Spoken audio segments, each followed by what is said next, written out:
Чому замість корекції обличчя виходить грязюка? Що таке скульптор, що таке бронзер і яка між ними різниця?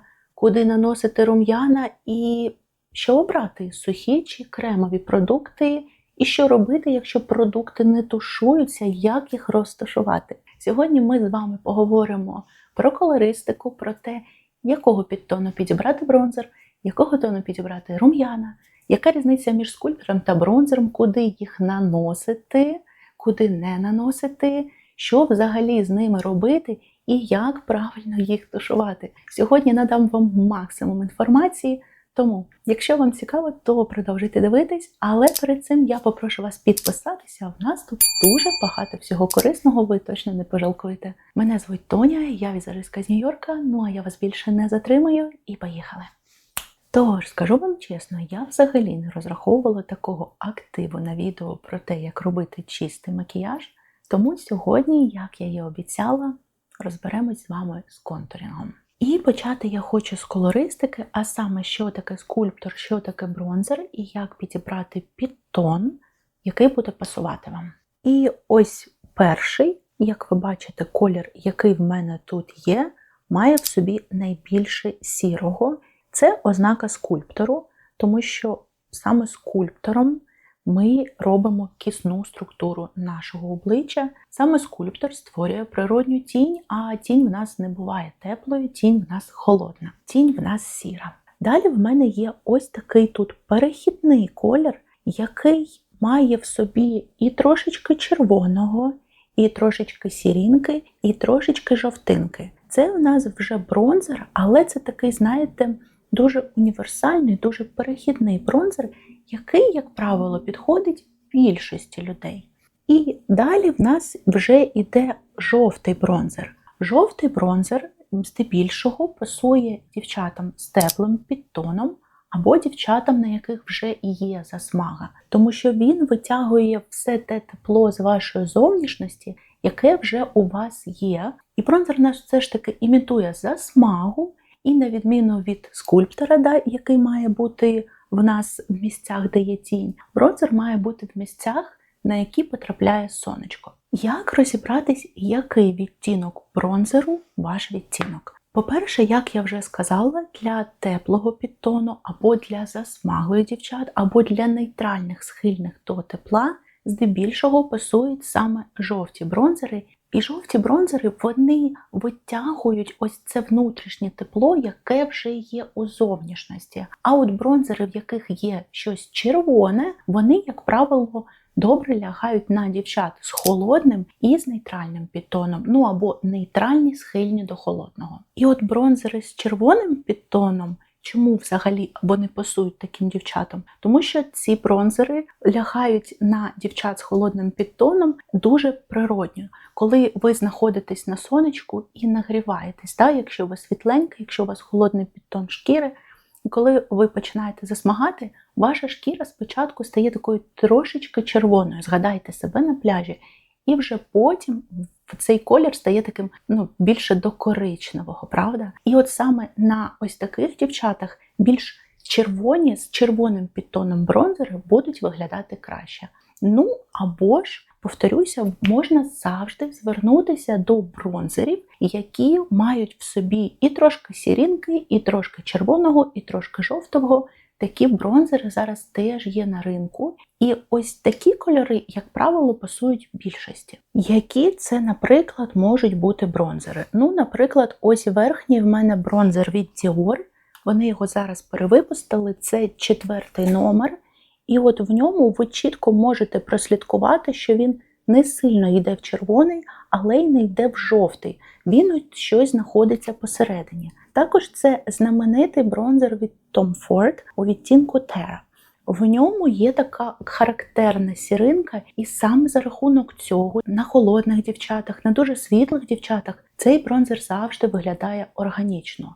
Ну і третій варіант – це ось такий контур від Rare Beauty, який багато хто сварив, що це бронзер, але якщо ви подивитесь, це не класичний бронзер. Його дуже складно назвати саме бронзером, Це теж от щось таке перехідне між бронзером і контуром. Тому якщо ви все ж таки вагаєтесь і не можете визначитись, який у вас підтон шкіри і що на вас буде красивіше виглядати, зупиніться на ось такому варіанті. Плюс, як я вже казала раніше, коли у вас буде засмага, на вас красивіше буде виглядати бронзер з жовтим підтоном. А в холодний сезон, якщо ви не засмагли від природи і не маєте теплоти у зовнішності, на вас органічніше буде виглядати бронзер з таким більше червоним підтоном. І от якщо ви не хочете купувати мільйон різних бронзерів на різні пори року, а то у вас є засмага, то її нема, ось такі бронзери, такі щось посередині,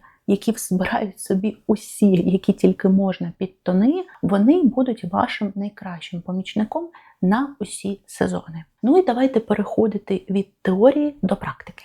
І почнемо з контуру. І насправді скульптору, дівчат, я часто кажу контур. Коли я кажу контур, це означає скульптор, тому що в англійській контур – це скульптор. Тому якщо я буду оговорюватись, просто знайте, що я говорю про скульптор. Так от, якщо ми говоримо про скульптор, я взагалі не радила б вам здебільшого користуватися саме скульптором, тому що будь-які тіні на обличчі, вони здатні обличчя трошечки зробити важчим, трошечки його опустити і дуже часто навіть витягнути щось таке, що ви б не хотіли відтягувати. Якщо вам подобаються саме більше контури, то, звичайно, це ваш вибір. Але якщо ми будемо говорити про те, як це виглядає, з мого досвіду, от саме так це працює. Особливо, якщо вже є вікові зміни на таких дівчатах, на таких панянках, дуже-дуже одразу скульптор додає віку, додає оцих більше впадін, якихось зморшок і так далі. Однак я вам сьогодні все одно покажу місця його нанесення. І, як я вже казала раніше, скульптор ми наносимо у ті місця, які в нас мають природню тінь. Де в нас з вами природня тінь? Ну, тут, наприклад, де в нас кістка. Да?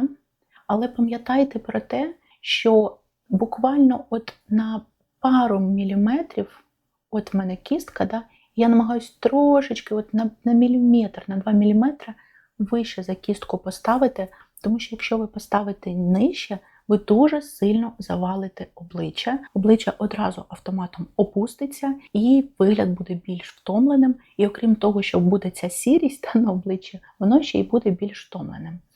І ось так, як я роблю, ось так теж робити не треба. Продукт ми не наносимо одразу на обличчя. До цього ще дійдемо, але я вам зараз просто демонструю місця нанесення. Да?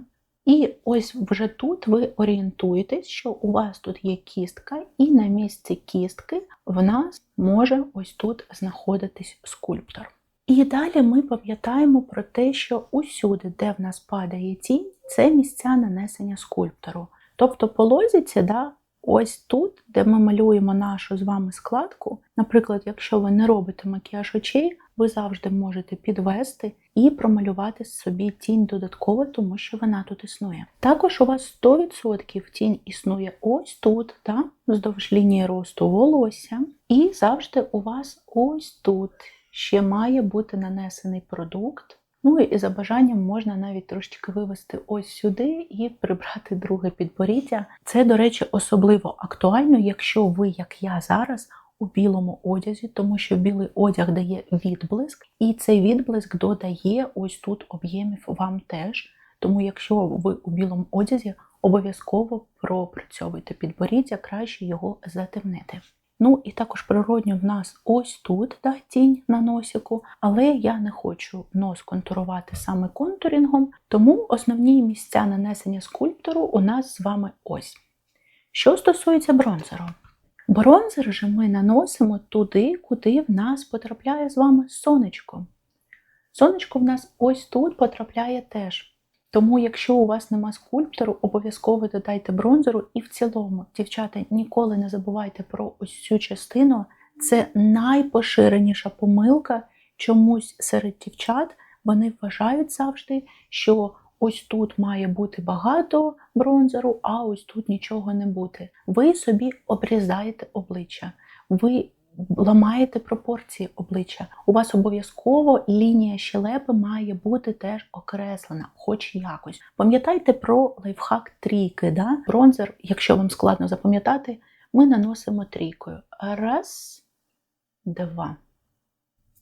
Це найпростіший спосіб, який вам буде найлегше запам'ятати. Але якщо ми будемо говорити схематично, то обов'язково в нас має бути лінія щелепи і має бути обов'язково вилиця. Але якщо скульптор в нас знаходиться ось, де в нас кістка, то бронзер має знаходитись на висоті цієї кістки, тобто трошечки вище, ніж зазвичай знаходиться скульптор. Тому що коли вас пригріває сонечко, воно не потрапляє вам у тінь, воно не потрапляє вам туди кудись. Воно потрапляє на ті частини обличчя, да, які випуклі. Тому ось тут трошечки вище за скульптор має бути бронзер. Також сонечко може потрапляти сюди. Але пам'ятайте про це і завжди враховуйте пропорції свого обличчя. Все, що я вам зараз показую, все це може трошечки зміщуватися, трошечки мінятися. Ми завжди орієнтуємось виключно по собі. Якщо у вас обличчя і так дуже сильно вузьке, і ви ось тут ще додасте, ви ще більше ваше обличчя звузите, і це буде некрасиво. Наша мета – зробити такий ідеальний овал, да? Але з красивими рельєфами. І також в нас обов'язково сонечко потрапляє теж на лінію росту волосся. Я особисто для того, щоб взагалі об'єднати макіяж по максимуму, ще додаю бронзер завжди ось тут і вивожу його в вушко. Я можу прям сухим бронзером пройтись по вушку, це дуже класно об'єднує ваш макіяж. І так само це може бути шия, тому що коли ви робите дуже інтенсивне бронзування обличчя, особливо якщо ваш тон обличчя тон в тон до вашого тіла, і зверху дуже багато бронзеру, це починає виглядати дивно. І для того, щоб це гармонізувати, якщо ваш тон, тональна основа, да, один в один до вашого тіла, а не на півтона світліше, тоді просто додавайте бронзер ось тут, на зоні декольте, на вушка. Просто трошечки його додайте, і вже буде виглядати це більш природньо, не буде так сильно кидатись у очі.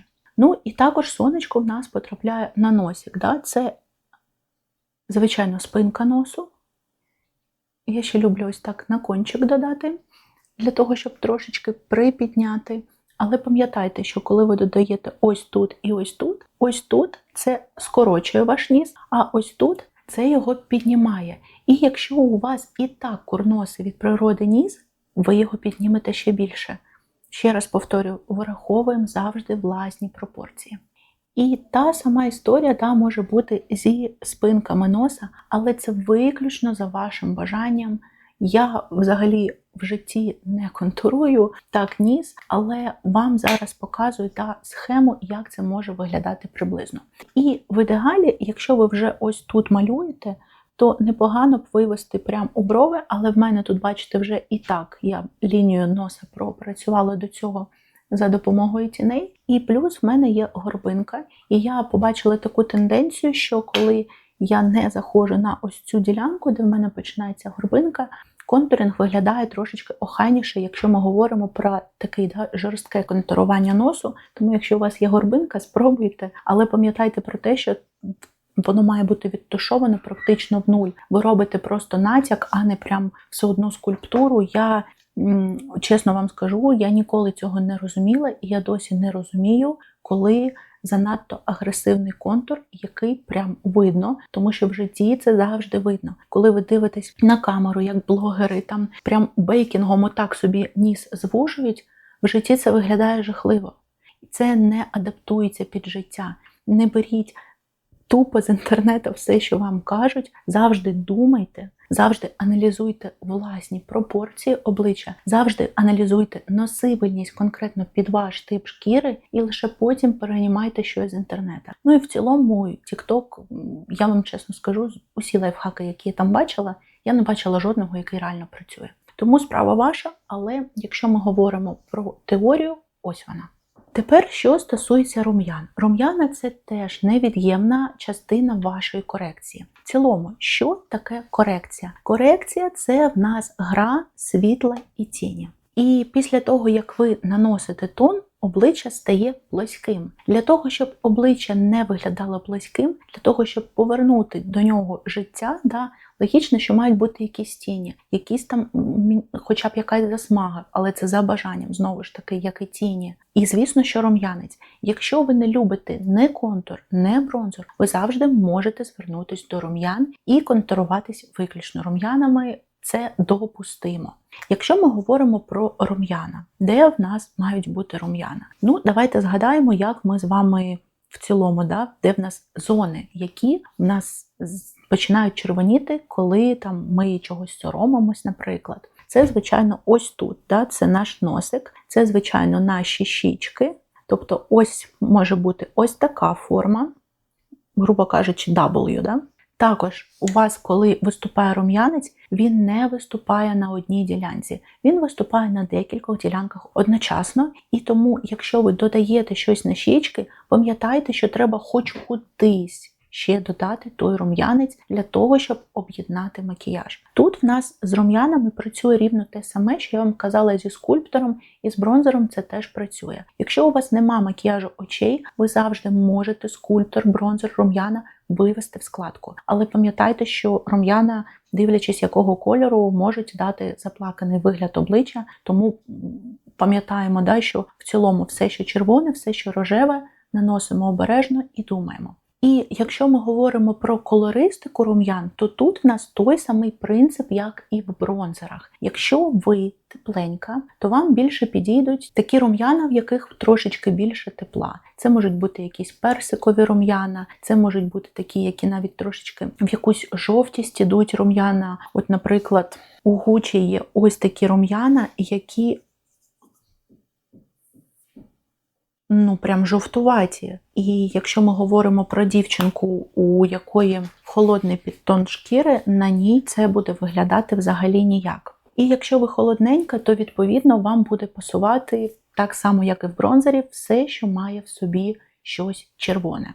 Це якісь більш рожеві відтінки, це щось таке, що виходить з червоного. Але якщо ми говоримо за класичний червоний, звісно, вони підходять абсолютній більшості. В цілому зараз рум'яна дуже часто в нас на межі. В них може бути і тепло, і холод одночасно, і персик, і рожевий одночасно. І тут в нас та сама історія, як і з бронзерами. Це може бути щось максимально універсальне, яке буде пасувати незалежно від вашого кольоротипу. І ще важливий момент по рум'янам – це те, що рум'яна можна адаптувати в залежності від вашого макіяжу. Наприклад, якщо у вас вже є щось холодненьке у макіяжі, але ви тепла, ви можете додати трошечки холодних рум'ян. Гра холодного і теплого в сучасному сенсі допускається. Ще декілька років назад не дуже до цього ставилися. У художників це взагалі було табу, не можна було в картинах використовувати і холодні, і теплі кольори одночасно, але на сьогоднішній день пам'ятаємо про гармонію і можна додавати різні підтони, але, повторюся, треба продумувати не так, що у вас все тепле і холодні рум'яна. Ні. Треба подумати, що ще холодного, наприклад, якийсь холодний олівчик на вуста ви додаєте і вже більше в цьому гармонії. І повертаючись до місць, куди ми наносимо рум'яна. Це може бути W, ось така, як я вже казала раніше, коли у вас від однієї щічки прямо по носику і на іншу переходить. Це може бути просто носик, тому що він червоніє, тому що червоніє природньо спинка носа. Це може бути ось тут трошки, тому що тут у вас теж рум'янець виступає. Це може бути ось тут трошки, але якщо у вас, наприклад, яскраво дуже сильно виражене підборіддя, теж пам'ятаємо і враховуємо, можливо, вам не треба тут додавати. Завжди враховуйте особливості вашого обличчя. Повторюсь, це може бути тут трошечки, його. І ще важливий момент. Раніше ми наносили рум'яна ось тут. Вважалося, що ваші рум'яна – це от зона яблучка. Коли ви посміхаєтесь, ось ця зона – це зона рум'янцю. Зараз рум'яна наносять ось так. Я в цілому, по моїм спостереженням, прийшла до висновку, що ось таке нанесення ліфтинг, це вважається як техніка ліфтинг, коли ми все наше обличчя піднімаємо вгору, трошечки його омолажуємо. І я до себе прийшла до висновку, що з моїх особистих спостережень з людьми, що коли ми наносимо ось так на більш молодих дівчатах, на дівчатах навіть ще 30-35 років, це навпаки трошечки, не так це виглядає, ніж коли ми наносимо просто на яблучка, тоді чомусь, по моїм спостереженням, як мені здається, навпаки, такий макіяж виглядає більш агресивним, а от коли рум'янець чітко на яблучках, то він ніби як трошечки омолажує таких дівчат. Але якщо ми говоримо вже про досить такі вікові зміни, там 40-45 і далі, то тут, звісно, вже ось тут ви наносите і не боїтеся. І ще один важливий момент. Подивіться, от тут я навіть далеко вам показала, бо наносила на яблучка. Ось так має десь приблизно бути. Подивіться, наскільки я веду лінії. От я їх веду до моєї кістки. Ось ваш орієнтир. Якщо ви будете ваші лінії вести кудись ось сюди доведете, наприклад, рум'янець, знову ж таки, ви завалите собі обличчя. Пам'ятайте про це. І зверніть ще увагу, що і скульптор, і рум'яна, і бронзер в мене йдуть ось. Ваш орієнтир, ось ваше вушко. Має бути діагональ по вушку. Якщо ви поставите ось так, це теж вам завалить обличчя. Тепер, що стосується тушовки. Коли ви тушуєте продукт, обов'язково так само продукт тягнемо угору. Тому що якщо ви потягнете його вниз, знову ж таки, ви завалите ваше обличчя. Тушовка ж вгору, навпаки, ваше обличчя трошечки приподнімає. І, звісно, не робіть так, як щойно зробила я, не наносьте продукт і не сидіть з ним. Тому що дуже великий шанс, що ви його не розтушуєте. Вам воно не треба. Тому наносите і одразу тушуєте. Ніс же я відтушовую вниз. І зверніть увагу, мої природні тіні носика, ось вони. Бачите аж де? А полоска в мене бачите де? Тому що якщо ви промалюєте по вашій природній, ви навпаки ніс зробите ширше. А наша задача його звузити. І ось так, коли я імітую вже тінь, подивіться, я практично в нуль відтушовую. Бачите, да? Ніс одразу звузився. Ну і тепер давайте порівняємо дві половини мого обличчя. Я думаю, що вам неозброєним оком зараз видна різниця. Навіть отут я промалювала собі таке крило носа, і воно виглядає трошечки менше, ніж отут. Але зверніть увагу, ще раз повторюсь, практично в нуль я це відтушовую. Не робіть контурінг носа дуже яскравим. Ну і тут, я думаю, по чолу, по лінії, підборіддя, по щічкам.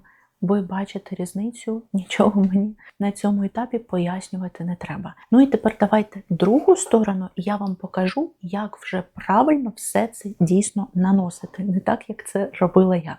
Я беру продукт, беру мою руку, або палітру, або будь-що, і переношу продукт. І пам'ятайте про те, що коли ви переносите на палітру, це просто палітра. А коли ви наносите собі на руку, ви ще підтоплюєте продукт теплом свого тіла, продукт стає ще більш пластичним. Тому що коли ви наносите ось так, як щойно наносила я зі стіку, шанс, що воно у вас підсохне і ви це не зможете розтушувати, особливо, коли продукти фіксуються, вони часто фіксуються, ну ви розумієте. Тому краще не ризикувати, працювати через руку, потихеньку додавати, і в цілому для життя такого нанесення більше, ніж достатньо. Я часто наношу вам на камеру ось так, і блогери вам часто на камеру наносять ось так. Але тому що це, по-перше, наглядно, по-друге, ефектно, по-третє, видно на камеру. Камера завжди зжирає в нас трошечки всього. Все, що вона може зіжрати, вона зжирає. Далі я беру пензлик і ось так рівномірно впрацьовую в його ворс, і вже потім переношу продукт. І бачите, наношу вгору. Ось. Подивіться, скільки місця в мене залишилось. Ось моя кістка, і ось до сюди в мене доходить продукт. Те саме повторюю на підборідді, можу прям ось так і навіть трошечки ось так відтягнути. Але слідкуйте, щоб ось тут було все добре розташовано. Дівчата часто не доглядають за цим і бувають ось тут нерозташовані моменти. Так само проходжусь по лінії росту волосся. І ось так виглядає обличчя зі скульптором, з тінями, коли вони вже на ньому є. Далі ми беремо бронзер і робимо абсолютно те саме. І, до речі, в цьому випадку ви можете взяти той самий пензлик, яким ви наносили скульптор, якщо ви наносите і бронзер, і скульптор, тому що в нас, ви бачили, скульптор входить бронзер, а в бронзер входять рум'яна. Я ще часто бачу таку історію, коли рум'яна живуть окремо, бронзер живе окремо, скульптор живе окремо. Всі текстури у вас між собою мають поєднуватись як одне ціле і втушовуватись одна в іншу. Так само я рівномірно набираю бронзер і наношу його, бачите, ось мій скульптор, а от мій бронзер. І так само відтягую вгору. Додаю ось тут, але повторюю, якщо вам треба, якщо обличчя і так вузьке, воно там не треба.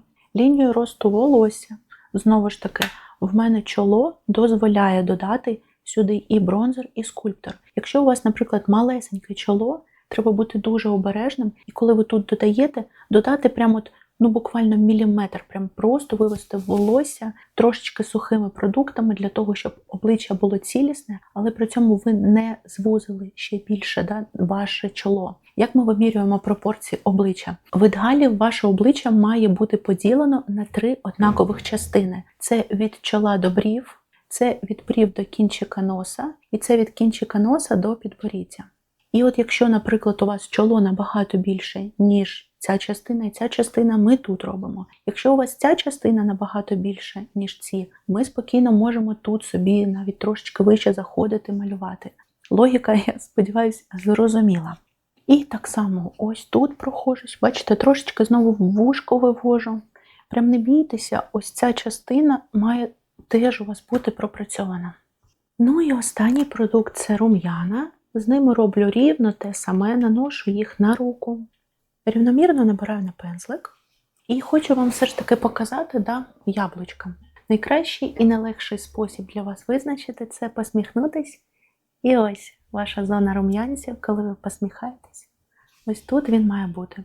Але так само пам'ятайте, що не треба підходити ось сюди занадто близько, інакше знову ж таки завалите. І ось воно в мене на яблучку, ось воно в мене в сучасній ліфтинг-техніці. Напишіть, як вам на мені подобається більше. От я реально прийшла до висновку, що дівчатам до певного віку ось це робить гірше. Ось так виглядає симпатичніше, але цікаво буде почитати, чи ви розділяєте зі мною мою думку. І в цілому, це відео я викладу в день свого народження. Якщо ви захочете мене привітати, найкраще, найбільше привітання від вас буде – це лайки, коментарі, репости. Я все це дуже сильно ціную, і для мене буде це найкращим привітанням та вдячністю. Ну, а я хочу додати рум'ян ще ось тут, як вони в нас були. І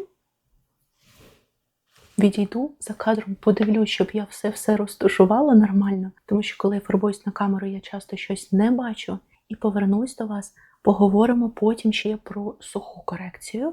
І в цілому, я, мабуть, вам ще за історію контурінга розкажу, тому що історія виникнення контурінга насправді дуже сильно цікава, і люди часто недооцінюють, думають, що контурінг виник лише коли Маріо почав збирати Кім Кардаш'ян, але контурінгу понад 100 років. Тому зараз повернусь до вас і поговоримо. Ну і переходимо до зони хайлайтеру.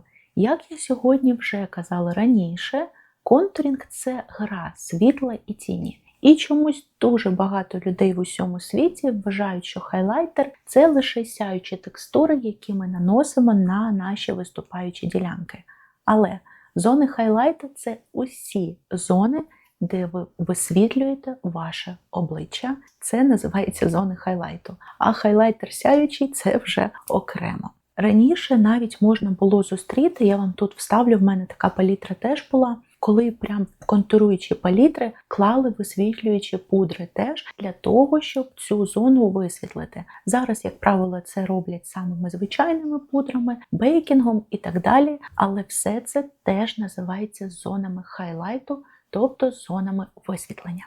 Наші зони висвітлення – це, звичайно, так теж ми не робимо, я просто вам демонструю. Це, звичайно, ось тут, і наносьте саме тут, і потім тяніть. Тому що якщо ви будете отак, як блогери наносять, шанс, що ви не розтушуєте, дуже великий. Також ось тут, наша носогубна, також може бути підборіддя, але пам'ятайте про те, що якщо у вас і так виступаюче підборіддя, от, наприклад, як у мене, ви його ще більше витягнете вперед, тому я тут не наношу. Також це чоло, його середина. І також на цьому етапі, якщо ви, наприклад, завалили обличчя, ви ще можете це виправити, коли нанесете ось тут ще трошечки вашого консилеру або пройдетеся тоном із залишками. Я пам'ятаю, що коли я сказала дівчатам про те, що консилер після корекції здатен зробити ваш макіяж чистішим, вони були в шоці. Але насправді це дуже класний лайфхак, якщо можна так сказати, який дійсно вам допоможе зробити ваші тушовки більш плавними, більш красивими. Тому що ви консилером, як ластиком, можете потім пройтися і все це почистити. Але якщо ви вже нанесли консилер, потім нанесли корекцію, потім знову консилер, самі розумієте, це вже багато продуктів, і це вже може бути і важкість. І зверніть увагу, як я працюю. Я працюю втоптуючими рухами. Це перший важливий момент. Другий важливий момент – я дала консилеру трошечки часу схопитися. Якщо ви не дасте консилеру часу схопитися, то він у вас не буде так плотно перекривати, як він буде перекривати, якщо ви дасте йому часу схопитися. Ось така в нас тавтологія. Але це справді впливає на ваш результат. Ще важливий момент, зверніть увагу, я нанесла саме сюди, тому що тут у нас основна концентрація синячку, і вже потім тягну ось сюди. Ще зона, яку ви можете висвітлити, якщо у вас вже дуже сильно видимі ознаки старішання, це ваші вуста, тому що вуста в нас часто з віком опускаються.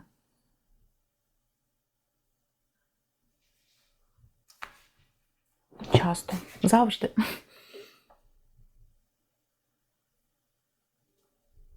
І повторюсь, не наносьте одразу з тюбіка, наносьте майже все через руку і через палітру. Я зараз наношу з тюбіка для того, щоб вам на камеру було максимально це видно, але в житті на мені зараз дуже багато продукту, і тут не про яку природню корекцію не може йти й мови. В житті це завжди видно, в житті.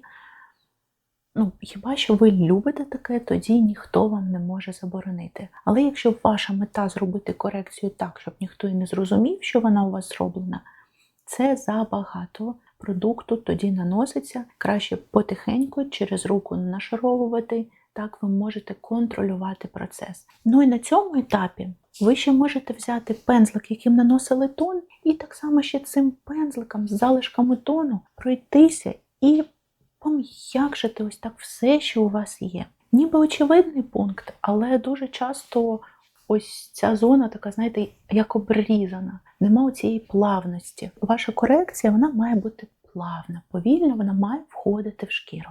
Також, коли ви робите кремову корекцію, пам'ятайте про те, що пудра якусь певну інтенсивність вашої корекції забере.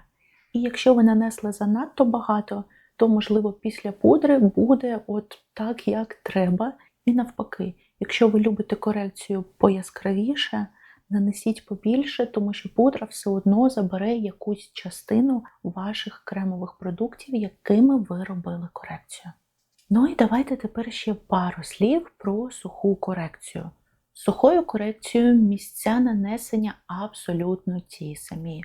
Різниця між кремовою і сухою корекцією полягає лише у ваших вподобаннях і типів вашої шкіри. Кремова корекція завжди виглядає більш натурально, ніж суха.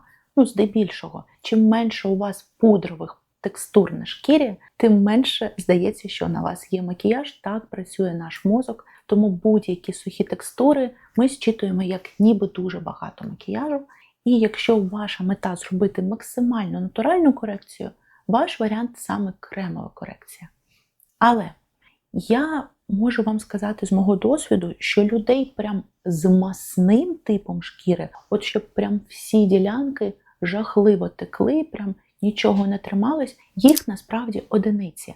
Тому, якщо ми говоримо про ось цю зону корекції, ви цілком можете нанести, і у вас звідси воно нікуди не подінеться. Т-зона вже здебільшого у дуже великої кількості людей починає давати ознаки життя так чи інакше, в когось пізніше, в когось раніше, в когось комбінована, в когось нормальна шкіра, але тут треба дивитися, чи тримаються на вас такі продукти, якщо вони зафіксовані пудрою, тому що пудра здатна вам їх трошечки. Однак, якщо у вас все ж таки нічого не тримається, ваш варіант – це суха корекція. Але в цілому ті самі принципи. Єдине, що хочу зауважити, це те, що ви мусите пам'ятати, що будь-які продукти, в яких є сяйво, підкреслюють текстуру шкіри, підкреслюють пори і додають ще такого додаткового сяйва. Тобто, якщо у вас масна шкіра, це не ваш варіант. Просто пам'ятайте про це. Такі продукти здебільшого легше тушувати, ніж чисто матові. Більш такі сатінові текстури, їх завжди легше тушувати. Але якщо у вас є така проблема і ви хочете її навпаки приховати, а не підкреслити, keep in your mind, як то кажуть. Ще один варіант, коли вам може знадобитися суха корекція, це, наприклад, коли ви хочете посилити колір. Це може бути відеозйомка, це може бути фотозйомка, це може просто бути ваше бажання, щоб було дуже добре видно. Тоді ми наносимо кремові, зверху наносимо сухі, і корекція виходить дуже яскрава. Тепер давайте трошечки лайфхаків вам дам по нанесенню ще сухої. По-перше, беріть натуральні пензлики, тому що натуральний ворс забирає усі надлишки здебільшого, і ви не нанесете більше продукту, ніж треба. Синтетика віддасть більше продукту. По-друге, якщо ми говоримо за бронзер, пошукайте найбільший пензлик, який у вас є в вашій косметичці. Це має бути щось таке велике і пухнасте, тому що саме так вам буде найлегше створити ефект максимально натуральної засмаги, ніби це реально вас поцілувало сонечко. По-друге, коли ви набираєте продукт, обов'язково після того, як ви його набрали, впрацюйте усі надлишки. Розподіліть, по-перше, продукт рівномірно по вашому ворсу, по-друге, зніміть усе зайве, що у вас залишилось. Далі максимально легкими рухами, тримаючи пензлик якомога далі, тому що чим далі ви тримаєте ручку, тим легше нанесення. Чим ближче ви тримаєте, тим інтенсивніше. Тому берете подалі і так ледь торкаючись легкими рухами трошечки притоптуєте. І після того, вже як притоптали, за необхідністю дивитесь і вже підшліфовуєте, підрозтушовуєте. Не наносьте одразу такими розмашистими рухами, якщо ви не дуже впевнено себе почуваєте. Краще ледь-ледь торкаючись трошки набити самим кончиком пензлика вашу корекцію. І потім трошечки її відшліфувати, трошечки підтушувати, так вам буде легше впоратись з продуктом. Вибачте, будь ласка, за сусідів, це якийсь жах, я затикаюсь, але вони просто... Сьогодні зібрала комбо усіх, кого тільки могла з сусідів. Те саме стосується і вилиці. Набиваєте трошечки колір і потім відтягуєте. І знову ж таки звертаю вашу увагу, я тяну вгору. І знову ж таки тут залишаю достатньо місця, аби не завалити. Так само проходжусь ось тут, як я казала, на вушко трошки, можна трошки ось сюди. Якби було декольте відкрите, ще на декольте, буквально пару таких легких махів, але одразу все це виглядає більш цілісно. Для носика візьміть якийсь такий не дуже щільно набитий маленький пензлик, якщо ви хочете от прям промалювати, да, як я робила це до цього. Якщо ж ви хочете максимально природнього ефекту, берете той самий пензлик, яким наносили бронзер, і тими залишками, які на ньому залишились, просто додаєте на спинку і на кончик. Ще важливий момент – це те, що якщо ви робите собі ластовиння, ластовиння в нас з'являється саме в ділянках, куди потрапляє сонечко, тому так само залишками бронзеру можна пройтись, ось тут, да, як я казала, рум'янець наносимо буквою W, так само пройтися залишками бронзеру, тоді ваше ластовиння буде виглядати ще більш природне. Для рум'ян же візьміть пензлик вже поменше, нам потрібна менша ділянка для того, щоб працювати з рум'янами. Так само набираєте і впрацьовуєте. Торкаємось нашої щічки, переносимо колір і потім так само відтягуємо вгору. Ще пам'ятайте, що якщо у вас багато почервонінь на обличчі, то рожеві рум'яна або червоні рум'яна здатні з вас витягнути ці почервоніння ще більше. В такому випадку краще їх уникати. Також на етапі сухої корекції, якщо ви бачите, що десь вам не дуже подобається тушовка, я вже мільйон разів вам це показувала, навіть якщо подобається тушовка, це класний спосіб додати більш природних хайлайтів. Я не люблю на повсякдення саме хайлайтери, тому що не люблю. Я люблю більш природні макіяжі, і тому я беру світловідбиваючу пудру і проходжусь ось так трієчкою, як я вам казала за бронзер. За рахунок того, що в цій пудрі є світловідбиваючі частки, вона зробить розфокус, і якщо десь була не ідеальна тушовка, ваша тушовка стане м'якше. Так само ви можете просто прямо по кордонам вашої тушовки пройтись і підтушувати. Але знову ж таки пам'ятаємо, тут сяйво підкреслює пори, це обов'язково враховуємо, як і тип нашої шкіри. Тож, ось такий результат виходить, якщо ви будете користуватись усією тією інформацією, яку я вам надала сьогодні. Намагалась згадати усе, що я знаю. Знаю, що точно не все згадала, на монтажі буду думати, що щось не договорила, але тим не менше я намагалася покращити ваші знання і в колористиці, і в тому, як наносити, і в тому, як тушувати. І сподіваюся, ця інформація дійсно вам допоможе. Якщо так, обов'язково дайте знати, я дуже сильно старалась. Ну і давайте наостанок розповім вам трошечки про історію контурінгу. Контурінг почав зароджуватись аж у 20-х роках минулого сторіччя. Просто уявіть.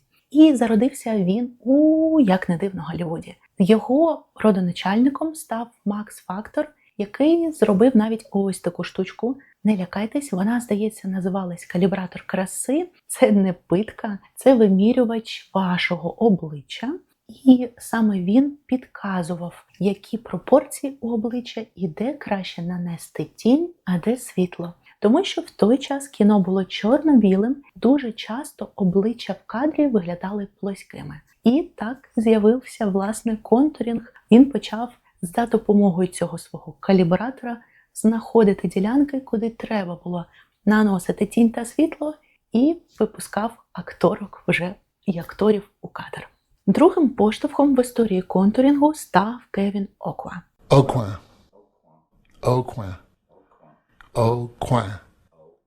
Його називають ще Акоін. Коротше, як його не називають. Ось його книжечка в мене позаду стоїть. Ось його бренд. І насправді це була геніальна людина, яка описала, до речі, в цій книжці, в тому числі, для звичайних жінок в звичайному житті, як їм себе фарбувати, включно з контурінгом та бейкінгом. Бейкінг, він стається у драгдів, підгледів і вниз. Він багато чого адаптував, і, на мою думку, це один з найбільш впливовіших візажистів взагалі за весь час, останнє існування візажу, хоча, мабуть, це весь час існування візажу, тому що він насправді змінив індустрію, він почав випускати моделей, він почав випускати людей так на зйомки, на вулиці, на червоні доріжки, і врешті-решт ми приходимо до Маріо і його знаменитого контурінгу Кім Кардаш'ян.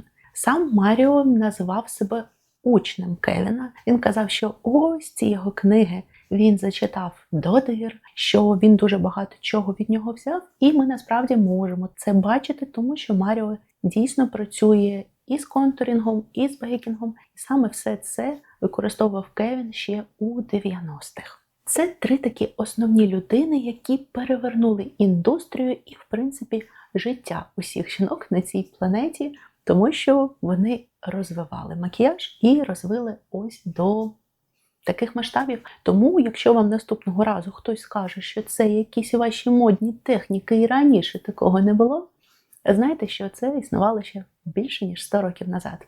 Ну а я дякую, що ви додивились це відео до кінця. Побачимось в наступних відео. І па-па!